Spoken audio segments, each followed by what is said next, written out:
Bonjour et bienvenue sur ce tutoriel. Aujourd'hui, nous allons voir comment utiliser la GED, gestion électronique des documents. Donc, premièrement, dans la GED, vous avez donc un système d'aide au classement dans Dolibar, qui est ce qu'on appelle le multipoint logique. C'est-à-dire qu'on va créer plusieurs emplacements pour vous automatiquement pour stocker vos documents et suivant une logique qui est simple à appréhender et mémoriser et qui vous permet de vous assister pour classer vos documents.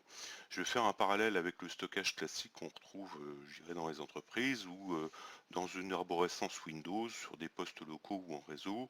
On va créer une arborescence un petit peu comme celle-ci pour créer des dossiers et des sous-dossiers. Donc ça sous-tend derrière que tout le monde doit appliquer la même logique et s'en souvenir et puis ne pas déroger. Sinon ça devient la cacophonie. Ici, grâce à votre ERP, CRM de Libar avec le pack de Lipus, tout ça est grandement facilité et en plus bien évidemment tout votre stockage est dans le cloud, ce qui veut dire que d'une tablette ou d'un téléphone vous pouvez accéder à vos documents. Donc comment fonctionne le multipoint logique? On va y venir tout de suite. D'abord, on va venir sur cette fonctionnalité de l'I+, qui est un explorateur graphique moderne et qui fonctionne un petit peu comme ce que vous connaissez sur Windows. C'est-à-dire que vous avez, avec un clic gauche, un menu contextuel qui vous permet de gérer vos dossiers, d'en créer, de les copier, de les déplacer, etc., etc., de les renommer, et même de créer des archives, c'est-à-dire de pouvoir prendre plusieurs fichiers et de les compresser. C'est ce qu'on va voir tout de suite. Le glisser, déplacer, fonctionne donc de façon classique, hein. Tout ça comme si vous étiez sur votre environnement Windows pour pas modifier vos habitudes. Pour pouvoir joindre un document, eh bien c'est très simple. J'ouvre par exemple cette fenêtre Windows hein, sur mon poste local et je vais pouvoir prendre par exemple cette image et tout simplement la faire glisser. Voilà, je viens de déplacer un document. Donc, de façon très simple, je vais pouvoir organiser ici mes documents. Si je dois faire passer ce document dans un sous-dossier, eh bien, tout simplement, je vais la faire glisser. Je double-clique sur le dossier et je vais pouvoir retrouver mon image et ainsi de suite. Si je veux créer un sous-dossier, je fais simplement nouveau dossier et je l'appelle mon dossier par exemple, voilà, mon dossier test, tout ça attaché par exemple, voilà. Et donc à l'intérieur, je vais pouvoir reprendre mon dossier. Donc vous voyez sur la partie gauche ici, vous avez l'arborescence où je peux cliquer dessus. Rien de d'inhabituel. Vous retrouvez ensuite, voilà, je viens de faire glisser un document dans un autre, et je peux gérer comme ça mes documents. À noter qu'il y a aussi une chose très intéressante, quand vous êtes sur un environnement Windows et que vous utilisez votre application, les raccourcis fonctionnent, hein, les raccourcis habituels, hein, le CTRL-C, le CTRL-V, etc. Si vous êtes familier sur Windows de ces raccourcis, ils fonctionnent, hein. Vous les avez ici en récapitulatif, en mémo, hein. Donc si par exemple là je viens de faire un CTRL-X avec mon clavier, je me remets sur l'arborescence générale, je viens cliquer une fois ici avec ma souris, je fais CTRL-V, vous voyez ça fonctionne, hein. Donc les raccourcis habituels de Windows fonctionnent. Donc j'ai des fonctions supplémentaires de prévisualisation. Donc par exemple si j'appuie sur prévisualiser, je vais pouvoir avoir un aperçu avec une fenêtre que je peux à tout moment redimensionner, un aperçu, je dirais, des documents qui sont ici. Alors quel type de documents je peux prévisualiser? Je peux prévisualiser tout simplement tout ce qui est image, mais aussi tout ce qui est PDF. Et ça, c'est vraiment une fonction très intéressante dans Dolly+, puisque je n'ai pas besoin d'ouvrir, de télécharger les documents pour pouvoir les visualiser avec l'application interne. Je vais tout simplement le prévisualiser avec la fonction de prévisualisation qui est ici. Voilà. Donc, pour échapper à un document, soit je clique ici sur la croix, soit je clique sur une autre zone et à ce moment-là, voilà, j'ai à nouveau la main pour pouvoir ouvrir et visualiser un nouveau document. Je peux aussi chaîner, hein, c'est-à-dire que je suis en mode prévisualisation, donc là c'est une image, je clique sur suivant, il va m'ouvrir le document suivant. Je clique sur suivant, il va m'ouvrir encore un document suivant et ainsi de suite. Je vais pouvoir ainsi explorer mon document. J'ai une zone ici de recherche. hein, avec une petite loupe et puis une petite croix pour annuler la recherche. Et puis je vais retrouver ici tous les boutons de commande qui sont bien utiles quand je suis sur une tablette, que je sois sur une tablette type iPad ou Android, parce que j'ai pas forcément accès au menu contextuel. Ça fonctionne sur Android, hein, je reste une seconde, le doigt appuyé sur ce dossier-là, et le menu contextuel s'ouvre. Mais sur iPad, ça fonctionne pas de la même façon, mais que cela ne tienne, c'est pas grave. Par exemple, pour passer en prévisualisation sur le dossier, il s'agit de le sélectionner et d'appuyer sur le petit œil ici, prévisualisation, et j'obtiendrai exactement le même résultat. Voilà. Donc tous les petits boutons qui sont ici sont des raccourcis utiles pour pouvoir l'utiliser sur la tablette. Si je veux utiliser la fonction archive, j'ai la possibilité de créer une archive avec différents formats, tar, gzip, etc. Le plus courant étant zip. Hop, je clique et automatiquement le dossier archive zip s'est créé ici. Voilà. Donc j'ai des fonctionnalités qui sont embarquées derrière cet explorateur. Redimensionner l'image par exemple. Donc j'ai la possibilité de redonner par exemple une taille différente à mon image, de l'appliquer, vous voyez, et automatiquement ça se réduit, ou je peux venir ici l'agrandir et la réduire en prenant avec la souris, mais je peux aussi recadrer, c'est-à-dire dire cette zone-là ne m'intéresse pas, je veux simplement mettre un focus par exemple sur le cœur de l'image. Si je fais appliquer, voilà, si je fais appliquer ici, ben, l'image va se redimensionner. Voilà, je l'ai fait. Je vais réouvrir mon image et vous voyez, là, elle est redimensionnée. Voilà. Et j'ai aussi une possibilité sur une image de pouvoir la tourner, hein. Donc, je peux simplement faire comme ça, et ainsi de suite, ou bien avoir ici une fonction personnalisée. Donc, tout ça est embarqué en ligne. Vous n'avez pas besoin d'autres applications pour pour pouvoir gérer vos documents. Vous pouvez aussi gérer des documents texte. Un petit dossier texte, je peux le prévisualiser. Voilà, là j'ai tapé un petit peu n'importe quoi à l'intérieur. Voilà, par exemple, je vais supprimer ce document, donc je fais supprimer, je vais en créer un nouveau. Voilà, j'ai la possibilité aussi de créer des petits documents texte en ligne directement sans autre application. Je fais nouveau fichier texte, je lui donne un nom, par exemple test, voilà, et je vais pouvoir passer ici en mode édition. Voilà. Et là, je suis voilà, je suis capable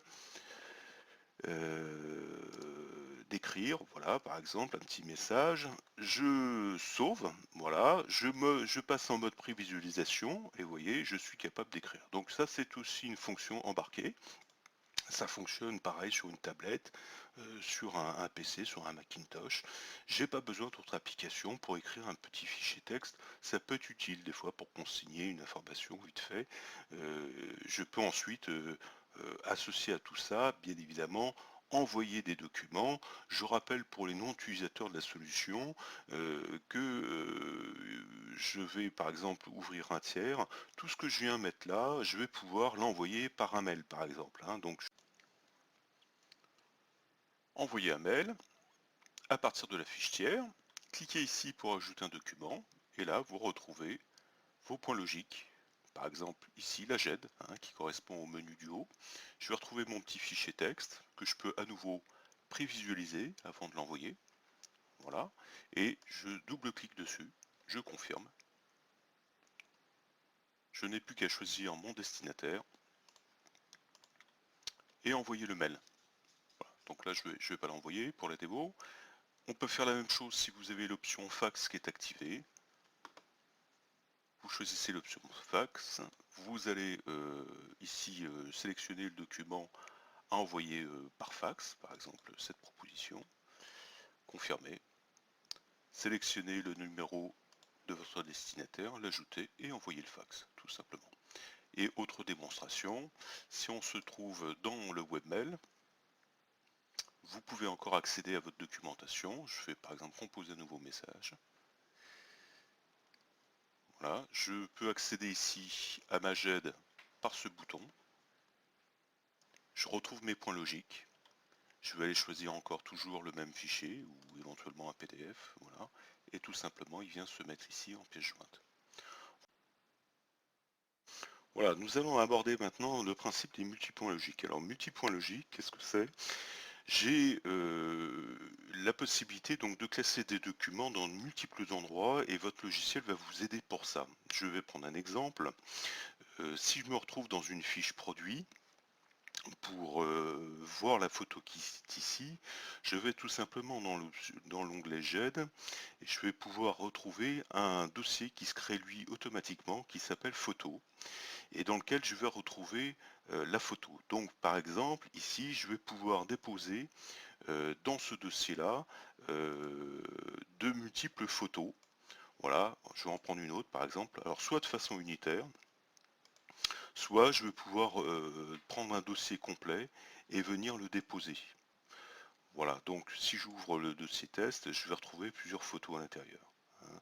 Donc cette possibilité donc nous donne un classement automatique, c'est-à-dire où je range la photo qui décrit mon produit. Eh bien tout simplement dans la fiche produit, je vais dans la GED, dans le sous-dossier photo, puisque là on a créé un sous-dossier particulier, parce que je rappelle pour les non-utilisateurs de la solution qu'avec Doli+, vous pouvez lors de vos devis incorporer ces photos directement et de façon très très simple dans vos devis, hein. Donc on a créé un dossier spécifique automatique dans lequel je vais pouvoir classer mes photos et je vais pouvoir notamment m'en servir lorsque je vais faire un devis pour pouvoir mettre cette photo dans le devis.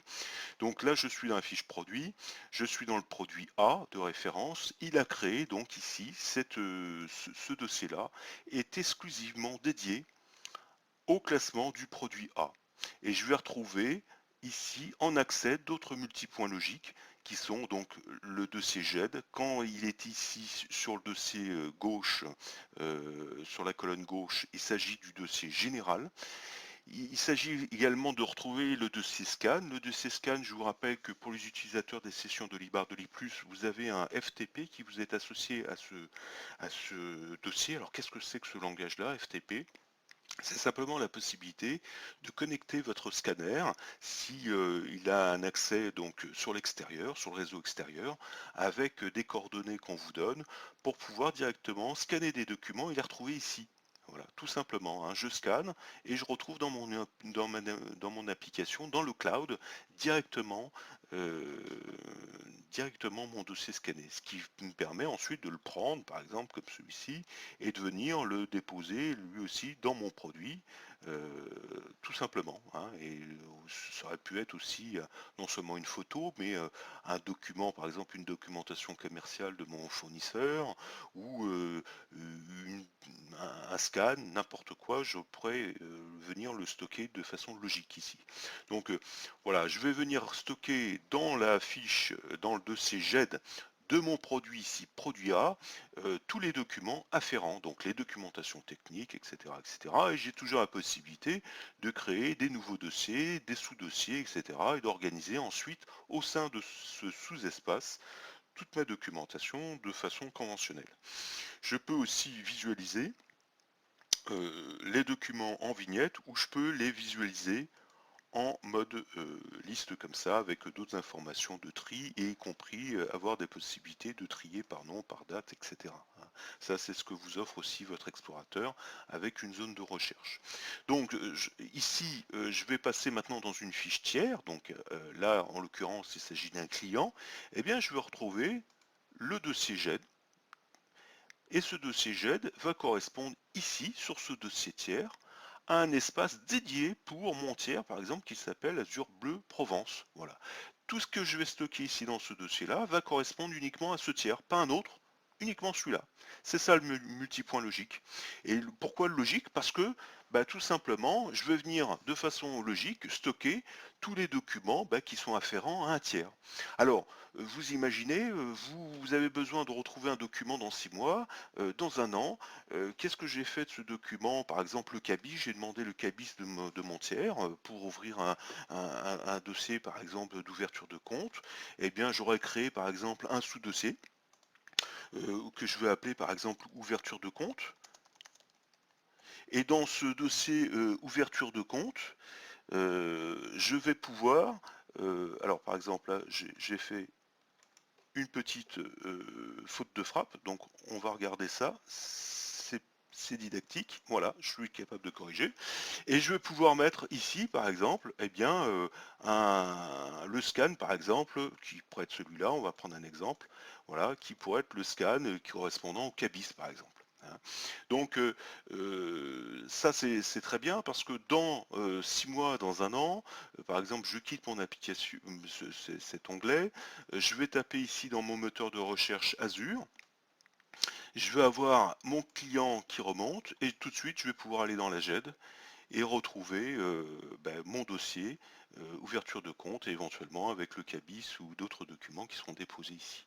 Donc voilà, c'est ça le multipoint logique. Et ce multipoint logique, vous l'avez, donc on l'a vu sur les produits, on l'a vu sur le tiers, on le voit aussi sur la proposition commerciale. Vous avez dans la proposition commerciale un dossier GED. Voilà, donc je clique ici dans le dossier GED. J'ai aussi tout en haut un dossier qui s'appelle proposition et là ça va correspondre à cette proposition ici Pro PR 15020006, tout ce que je vais venir mettre ici correspondra à cette proposition et bien évidemment je vais y retrouver le document qui s'est généré de la proposition automatiquement concernant cette proposition. Mais si je veux venir mettre, par exemple, une note de calcul afférente à cette proposition, eh bien tout simplement, je vais aller dans mon explorateur, j'aurais fait une petite note de calcul à part. Là, je vais prendre une image hein, pour symboliser. Ça pourrait être un Excel, ça pourrait être un Word, ça pourrait être n'importe quoi, et je vais venir le déposer ici. Ce qui veut dire que dans 6 mois, encore une fois, je reprends ma proposition commerciale. Oui, j'ai fait une proposition commerciale, mais dans ma méthode de travail, je dois faire une petite note de calcul, voilà, pour savoir exactement qu'est-ce que je peux proposer à mon client. Eh bien, je vais retrouver ce fichier, par exemple Excel ou PDF que j'aurai, ou sur lequel, ou petit fichier texte, dans lequel j'aurais mis un mémo qui me permettra de comprendre comment j'ai organisé mon prix. Donc, de la même façon, on va retrouver ça dans la commande client, hein. Donc, j'ai un dossier GED, et vous avez compris maintenant la logique. Je vais avoir tout en haut un dossier qui s'appelle commande qui correspondra 100% à cette commande-là. Je vais pouvoir y mettre par exemple le scan PDF de la commande de mon client que je vais récupérer directement depuis ma messagerie. Je vous rappelle que vous avez des fonctions pour directement de votre messagerie extraire la pièce jointe et venir la mettre dans votre GED sans autre action, hein, sans passer par votre bureau, sans passer par votre poste local. Donc ça c'est possible avec de l'I+. Et vous allez pouvoir donc classer très facilement vos dossiers, voire les faire bouger d'un dossier à l'autre. En plus, vous voyez, dans la commande client, je vais retrouver un dossier client et je vais retrouver aussi tout ce qui concerne ce tiers, hein. Donc j'ai aussi un accès sur le point logique tiers quand je suis dans la commande client, ce qui me permet de pouvoir faire bouger des dossiers d'un côté de l'autre, voire aussi un accès sur la GED générale, hein. Donc je vais retrouver ça aussi côté achat, hein, aussi bien sur les commandes fournisseurs que sur les factures. Petit exemple ici, je suis sur une commande client, je retrouve mon dossier GED, je suis voilà avec le dossier qui est en haut qui s'appelle commande fournisseur et encore une fois il s'agira uniquement d'un sous-dossier créé spécifiquement, automatiquement par le logiciel pour cette commande fournisseur et ainsi de suite pour une facture fournisseur et ainsi de suite. Voilà, donc voilà comment utiliser votre gestion électronique des documents avec tout l'avantage de vous apporter vos documents dans toute la mobilité. Si vous êtes dans une structure multi-agence, si vous avez des collaborateurs qui sont éparpillés dans des zones géographiques, je vous laisse tout de suite mesurer l'impact sur la productivité que vous pouvez obtenir avec un outil comme celui-ci. Voilà, et bien écoutez, je vous remercie de votre attention et donc à très bientôt pour d'autres tutoriels.